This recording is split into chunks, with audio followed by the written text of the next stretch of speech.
Mes chers compatriotes guinéens, bonjour.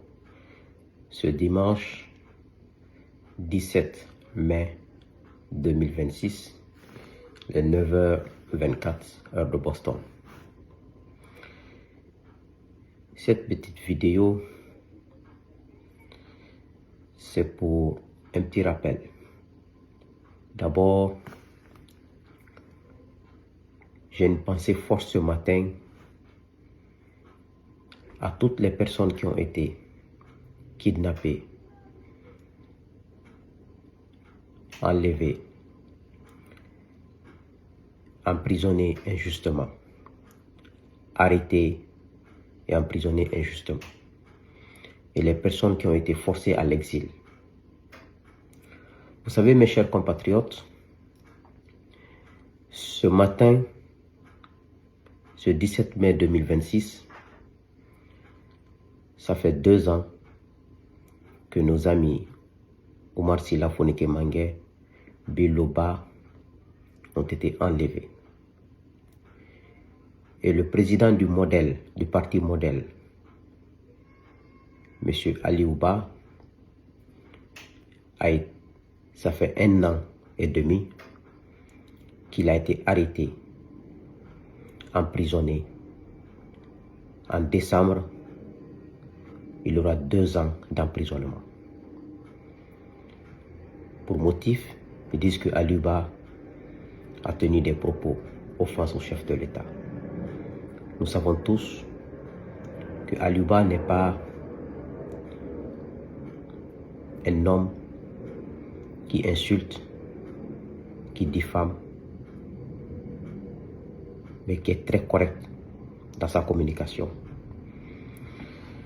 Je pense aussi à toutes les personnes anonymes qui sont emprisonnées depuis l'arrivée de cette junte au pouvoir en Guinée en septembre 2021.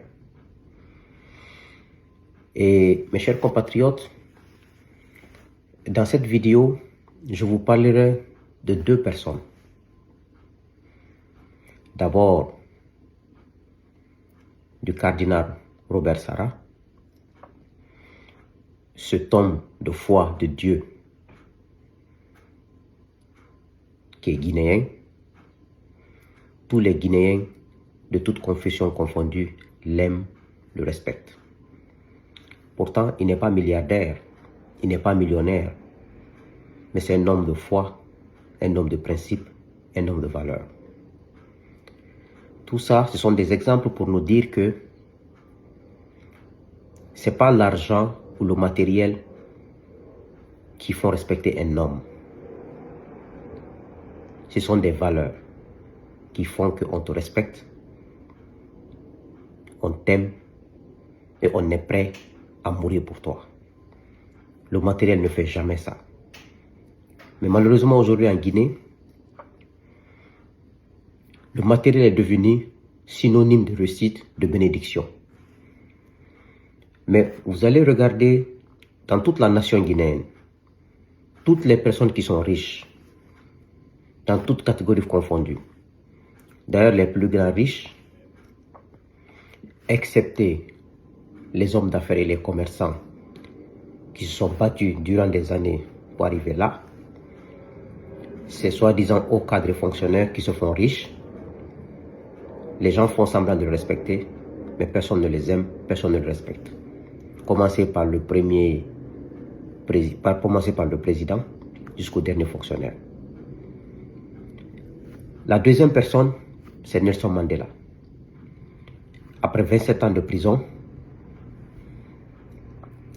ce sont les valeurs qui ont fait de Nelson Mandela Nelson Mandela.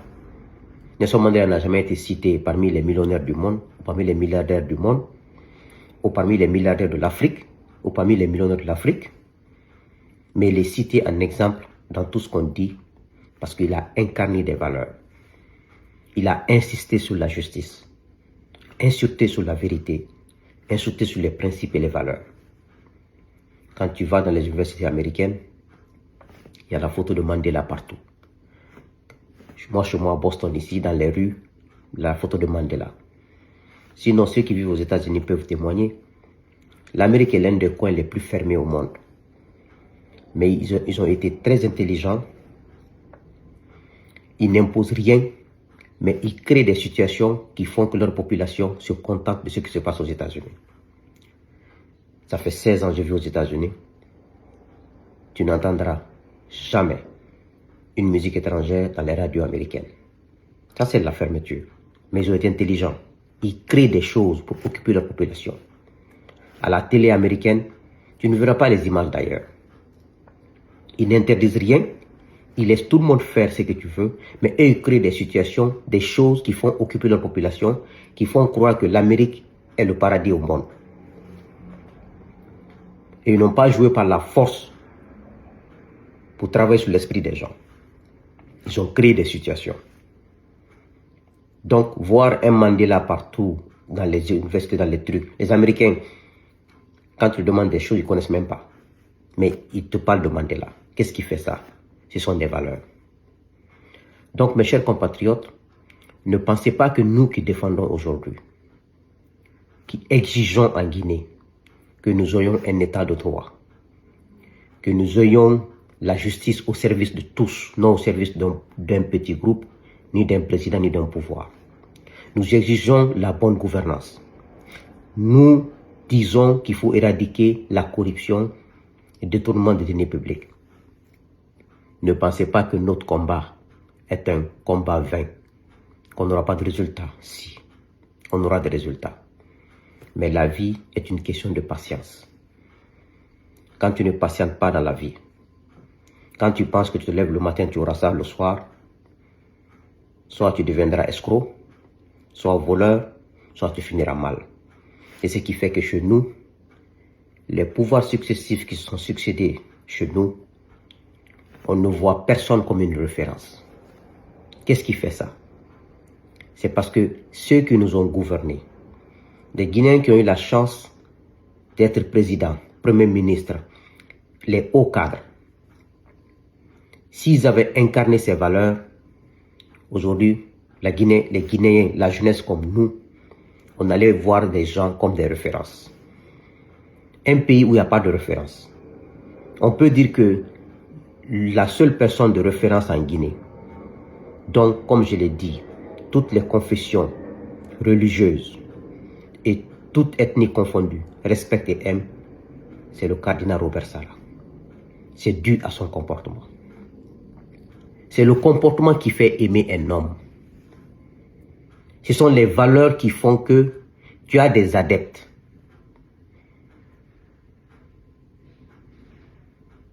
Quand tu mens, les gens ne te respecteront pas.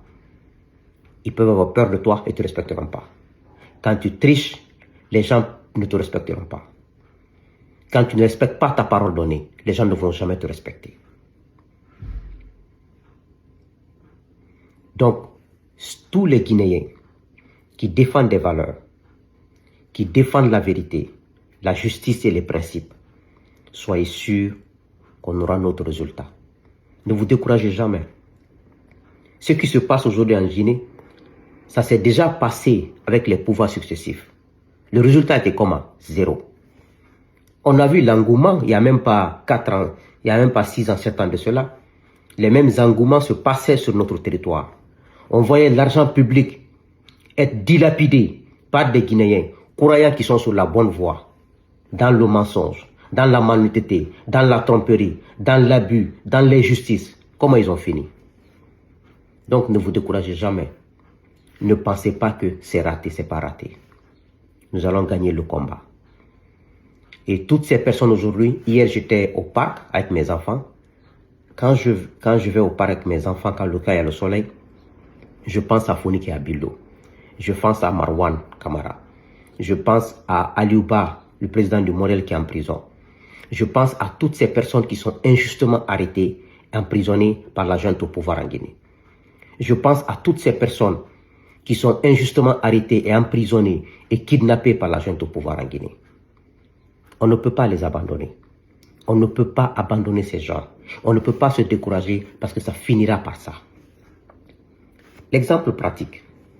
J'ai vu la photo de le président de la transition, Mamadi Doumbouya, avec Paul Kagame.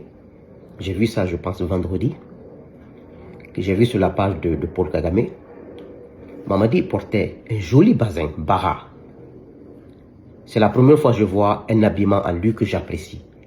Joli bazin, bara, qu'il allait très bien. Mais qu'est-ce que j'ai remarqué quand j'ai zoomé la photo? Mamadi a trop dépéri. La maladie est en train de le consommer, est en train de le détruire en profondeur. Et Mamadi est quelqu'un qui est en train de souffrir.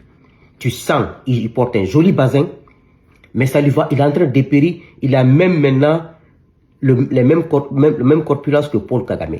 Parce que Paul Kagame, et leur ethnie, c'est comme ça, ils sont minces.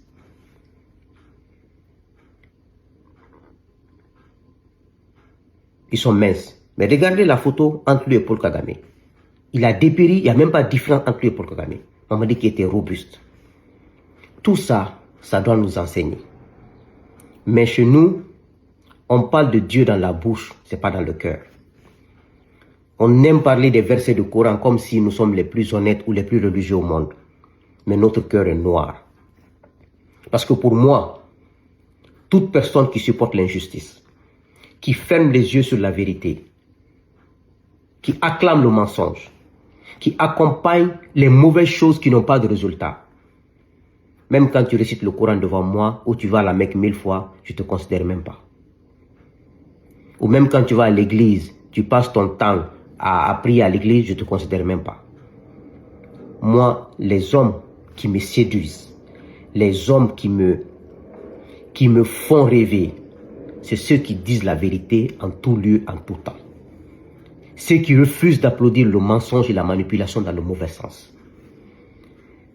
Ceux qui ne s'assument pas, qui parlent sur la place publique comme je suis en train de vous parler là. Et au téléphone, ils détestent les autres ethnies, ils critiquent les autres ethnies. Moi, je ne respecte pas les hommes comme ça. C'est vrai que la sincérité, on n'aime pas les gens qui sont sincères en Afrique en général. En Guinée en particulier. Quand tu es sincère, tu es détesté.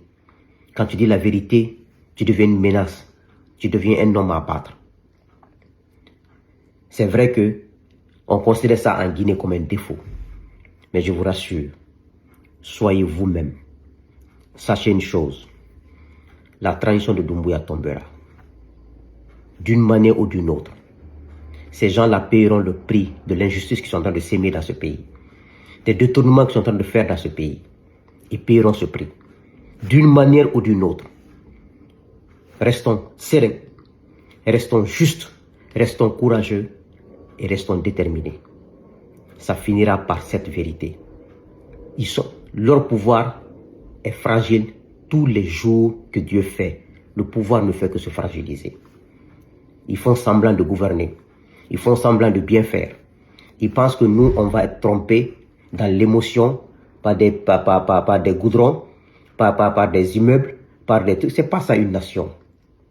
Une nation, c'est pas seulement ce que tu construis. C'est le niveau d'éducation de ta population. Mais une nation qui se construit par hasard, une nation dont l'injustice est le socle, n'ira nulle part. Mais vous pensez aujourd'hui que nous sommes en train de parler pour parler. Si Dieu nous donne la santé et la longévité, ça se passera devant nous ici. Donc, toutes mes prières, mes pensées à ces personnes, enlevées et disparues, arrêtées injustement. Mais sachez une chose, qu'on va gagner ce combat. Et que les imposteurs au pouvoir en Guinée ne seront jamais, ne finiront dans l'honneur. La dernière fois, j'ai écouté une vidéo du petit frère Doumbouya qui disait, on m'a envoyé la vidéo, qu'il ne s'agit pas de vivre honorablement, qu'il s'agit de mourir honorablement. Quand tu ne vis pas dans l'honneur, comment peux-tu mourir dans l'honneur? Ce n'est pas possible. C'est quand tu vis dans l'honneur, dans la dignité, que tu meurs dans l'honneur. Parce que c'est un processus. Mais quand tu vis dans le déshonneur, quand tu vis dans la malhonnêteté, tu mourras dans le déshonneur. Il n'y a rien à dire. Donc, que Dieu bénisse la Guinée. Que Dieu vous bénisse. Et tenez bon. Défendons les valeurs. Défendons la justice. Défendons l'être humain. Ne défendons aucune ethnie dans ce pays. défendons l'être humain. Refusons l'injustice, même si c'est notre ennemi qui subit l'injustice, nous devons le dénoncer. Ça prendra le temps que ça prendra, mais nous allons gagner. Que Dieu fortifie la famille de toutes les personnes qui sont injustement arrêtées, emprisonnées et kidnappées en Guinée. Que Dieu libère ce pays et que Dieu nous amène désormais des dirigeants qui ont la crainte de Dieu, des dirigeants qui respectent leurs paroles données, des dirigeants qui ne volent pas l'argent public. L'argent public est sacré. Le bien public est sacré. Je vous remercie.